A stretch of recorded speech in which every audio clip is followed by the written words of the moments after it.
Bonjour, bonjour. Allez, on se retrouve encore pour continuer cet album Félicia de Craft O'Clock pour la boutique Magique Loisirs. C'est mon projet du mois de janvier, très shabby, très doux, petit papier reposant après ces innombrables fêtes, comment dire, pentagruéliques, parce qu'alors, je sais pas vous, mais chez nous on mange bien, hein. Enfin, là, à table, tout le monde garde bien sa place et goûte un peu à tout. Donc oui, on a fait de bons repas, mais ça pèse, hein, maintenant. Il faut éliminer tout ça et le papier, j'avoue, contribue à cette douceur après les fêtes.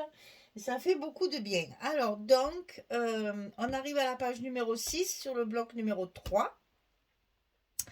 Et donc, on va faire une structure plus simple pour finir des chutes de papier, des petites pages 20-20, du 15-15. Enfin, j'essaye, voilà, il me restait sur de la page 30-30, il me restait ça.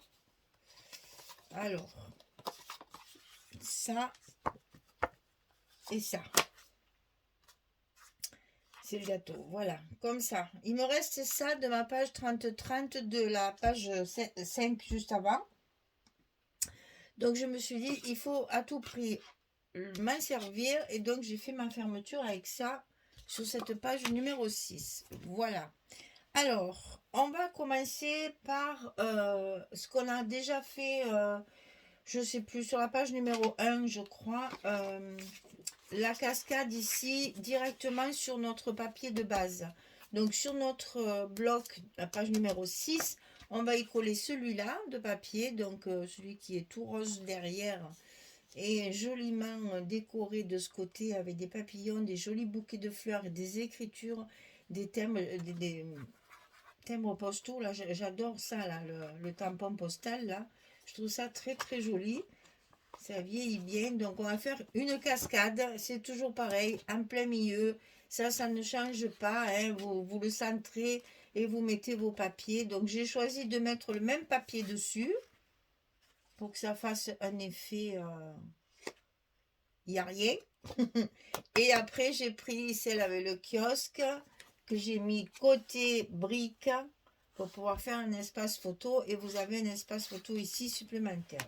Ça, c'est pour le fond. On va le mettre de côté parce qu'il faut d'abord coller nos petits rabats. Alors, on a un rabat en haut, un rabat en bas. D'ailleurs, voilà, ce sera plus facile dans le bon sens. Et ce sont les deux mêmes. Donc 13,5 sur 20,6 et du côté 13,5 on plie à 11,5 5 mm de gousset. Un en haut, un en bas. 13,5, 20,6 et sur le côté 13,5 on plie à 11 et à 11,5. Ça nous fait la place pour des photos, bien sûr. On met ça en bas de notre bloc.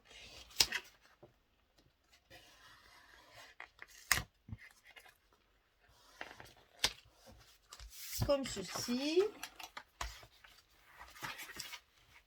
On remet en forme notre gousset et on fait pareil sur celle du haut. Et vous allez voir, la page numéro 6, elle est plus facile que la page numéro 5. Hein. Ça va aller plus vite. On va même avoir le temps de coller les papiers, je pense.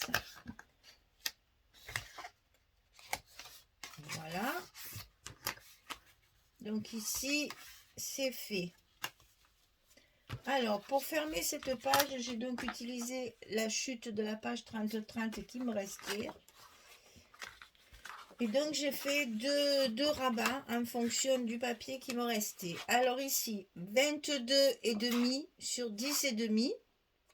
Et sur le côté 22,5, je plie à 20 et à 20,5. J'ai un petit gousset d'un demi-centimètre, c'est ce qui va me permettre de fermer ma page, mes deux rabats ici. Hein. Donc 22,5, 10,5, 20, 20,5. Ça, c'est pour celui de gauche. On le centre bien évidemment sur notre bloc, puisqu'il faut à tout prix qu'il enferme les deux rabats ici. Donc il faut que ce soit sur le milieu ici. à l'intérieur de notre enveloppe. Alors, là, ça va être déjà plus difficile parce qu'elle est déjà bien garnie, notre enveloppe. Donc, on va centrer ça. Et voilà. Pour que ça tienne bien, tout fermé. Et ici, bien entendu, on va le mettre en face. Ah, ben, j'ai déjà... Ah ben non, je crois que je l'avais marqué. Mais non, je l'ai marqué sur l'autre. Voilà. Et celui-ci, il fait 12,5 sur 10,5, bien sûr, la même largeur. Et du côté 12,5, je plie à 10 et à 10,5, je vais obtenir un petit carré. 12,5, 10,5, 10, 10,5. Et ça, je le colle bien évidemment du côté droit. On va sur l'autre côté. Hein. C'est ce qui va nous fermer notre page. Il faut que ce soit sur le milieu de la page ici pour bien maintenir le croisé du milieu. Là.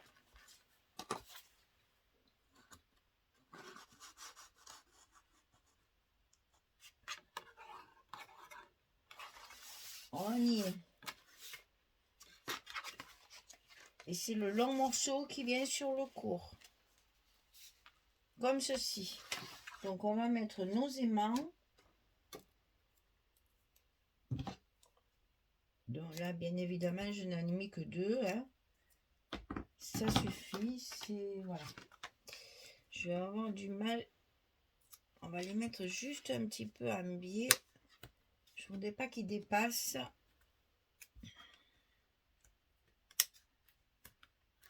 On va y aller doucement. Ça devrait...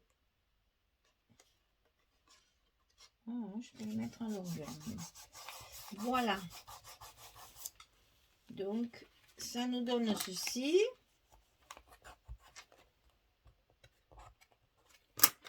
Et la page est bien fermée. Alors, commençons par le fond, puisque c'est par là qu'on a commencé à en parler. Donc, bien entendu,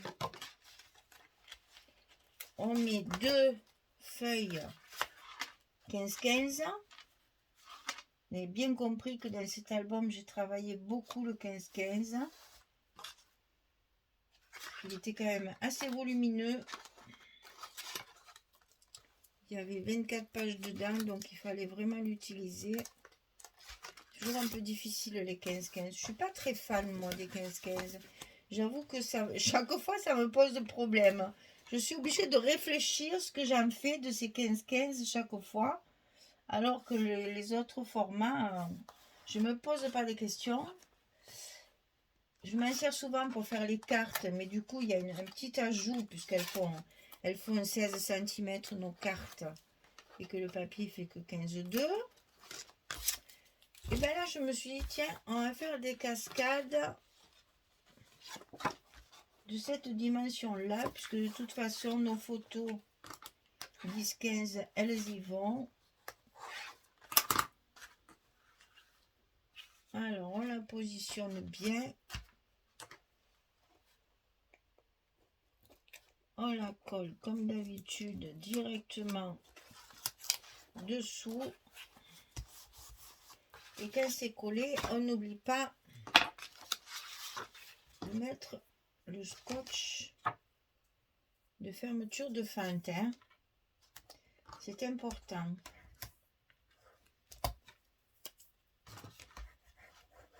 Et toujours un morceau ici, hein, pour éviter de forcer sur le papier. Quand on va soulever notre cascade à chaque fois, ça maintient bien le papier. Ça évite les surprises de papier qui se déchire à la longue. Hein, attention. Moi, je fais toujours en sorte que mes albums ils durent longtemps, hein, parce que c'est beaucoup de travail. Ça a un certain coût. Hein. Pas rigoler. Hein. Que là, j'ai quand même utilisé 9 rouleaux de scotch dans cet album. 9 rouleaux de scotch blanc et 2 rouleaux de scotch rouge. Hein. Donc, vous voyez déjà, rien que le scotch, déjà le prix que ça coûte. Hein. Après, ben, vous avez bien sûr les papiers, vous avez les papiers de structure. Ça fait vite un coup assez important. Donc ici, sur le dessus, c'est la fin de ma... À l'endroit, c'est mieux. Non, c'est comme ça, voilà. Donc c'est la fin de ma page 30-30 que je fais. D'une de mes deux pages 30-30 que j'ai utilisées de l'autre côté. Ça, c'est pour mettre bien sûr sur le dessus de mes deux bandes ici. Et donc, ben, quand on dit bande, ben, forcément, il faut les recouvrir aussi à l'intérieur. Donc là, c'est ce papier-là. C'est le même. Donc là, parce qu'il y a de la dentelle, je trouvais que ça faisait joli. Parce que je ne veux pas mettre de vraie dentelle. Je me sers de la dentelle du papier. Voilà. Et donc, ici et là, j'ai utilisé deux feuilles 20-20 que j'ai coupées de façon à ce que sur le dessus de ma page, ici, j'ai la totalité du papier. Voilà, là, il y a deux feuilles. Hein. C'est pas celle-là, c'est ça. Là, j'ai une feuille 20-20 avec le personnage et une feuille 20-20 avec le gâteau et la coupe de fruits, là. Et donc, du coup, à l'intérieur, j'ai mis la fin de la page d'ici. Ici. Donc là, évidemment, je n'ai pas assez. Donc, je complète avec un petit morceau, c'est une chute de papier. Et ici, c'est pareil. C'est la fin de celle-ci, hein. C'est le haut de celle-ci. Pareil, je vais avoir ici un manque de papier et donc je rajoute une chute comme ceci. Ben, si je me retrouve, ça sera bien. Voilà, allez, je colle tout ça et je reviens vers vous. J'ai plus rien sur mon bureau, c'est que tout est en place. Allez, à tout de suite. Voilà, cette page, elle est... voilà, ça y est, la voix est partie. Voilà, cette page, elle est plus facile à faire que la précédente, mais elle a fait tout à fait de l'effet aussi. Moi, j'aime beaucoup, vous voyez, on aperçoit des petites choses dessous, et puis là, il y a ce joli ensemble macaron, là, c'est magnifique. Donc, ça s'ouvre de chaque côté. Ici, on a un placement d'une photo, si on veut, hein. C'est fait pour aussi pouvoir mettre une photo ici, sachant qu'il y a les aimants. On la met un peu de ce côté pour dégager les aimants, mais il y a la place. Hein. Et ici, si on veut, il y a la place d'une photo 10-10. Vous voyez que si on veut, on trouve toujours des places supplémentaires. Donc ici, ça s'ouvre en haut et en bas. Et ici, on a bien entendu les emplacements photos que l'on désire, c'est-à-dire 1, 2, 3. Ici, on peut très bien en mettre une ici aussi. Et une ici aussi. Après, là, non, puisque ça va se voir sur le dessus. Donc, vous voyez, 1, 2, 3, 4, 5, 6, 7 photos, si on veut. Hein. Un minimum de 1, 2, 3, 4, on va dire. Un minimum de 4 et 7 photos, si on veut en mettre un peu partout. Voilà. Et ça se tient par le grand morceau qui traverse. Et qui d'ailleurs est un petit peu plus... ouais, il est un tout petit peu décalé. En mettant les papiers, on force toujours un peu sur les goussets en appuyant avec le plioir. Voilà. Et voilà, une fois que tout se met en place, et bien voilà, on a fini le bloc numéro 3. La page numéro 6 est terminée.